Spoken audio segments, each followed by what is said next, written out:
The Rat Princess by Frank Rinder. Once upon a time there was a rat princess who lived with her father, the Rat King, and her mother, the Rat Queen, in a rice field in far-away Japan.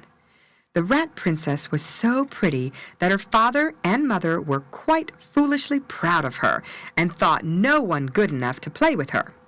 When she grew up, they would not let any of the rat princes come to visit her, and they decided at last that no one should marry her till they had found the most powerful person in the whole world.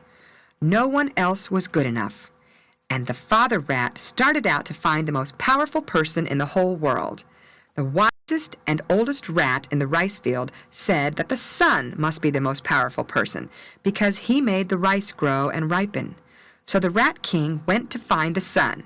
He climbed up the highest mountain, ran up the path of a rainbow, and traveled across the sky till he came to the sun's house. "What do you want, little brother?" the sun said when he saw him. "I come," said the Rat King very importantly, "to offer you the hand of my daughter, the princess, because you are the most powerful person in the world.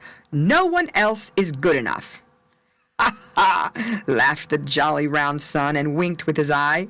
"You are very kind, little brother, but if that is the case, the princess is not for me. The cloud is more powerful than I am. When he passes over me, I cannot shine." "Oh, indeed," said the Rat King. "Then you are not my man at all." And he left the sun without more words. The sun laughed and winked to himself. And the Rat King traveled and traveled across the sky till he came to the cloud's house. "What do you want, little brother?" sighed the cloud when he saw him. "I come to offer you the hand of my daughter, the princess," said the Rat King, "because you are the most powerful person in the world. The sun said so, and no one else is good enough." The cloud sighed again. "I am not the most powerful person," he said. "The wind is stronger than I. When he blows, I have to go wherever he sends me."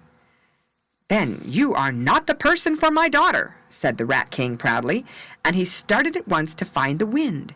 He traveled and traveled across the sky till he came at last to the wind's house at the very edge of the world. When the wind saw him coming, he laughed a big gusty laugh, "Ho, ho, ho," and asked him what he wanted. And when the Rat King told him that he had come to offer him the Rat Princess's hand because he was the most powerful person in the world, the wind shouted a great gusty shout and said, "No, no, I am not the strongest. The wall that man has made is stronger than I. I cannot make him move with all my blowing. Go to the wall, little brother." And the Rat King climbed down the sky path again and traveled across the earth till he came to the wall. It was quite near his own rice field. "What do you want, little brother?" grumbled the wall when he saw him.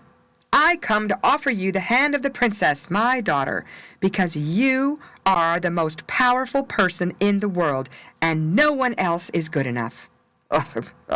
Grumbled the wall. "I am not the strongest. The big gray rat who lives in the cellar is stronger than I. When he gnaws and gnaws at me, I crumble and crumble, and at last I fall. Go to the rat, little brother." And so, after going all over the world to find the strongest person, the Rat King had to marry his daughter to a rat after all. But the princess was very glad of it, for she wanted to marry the gray rat all the time.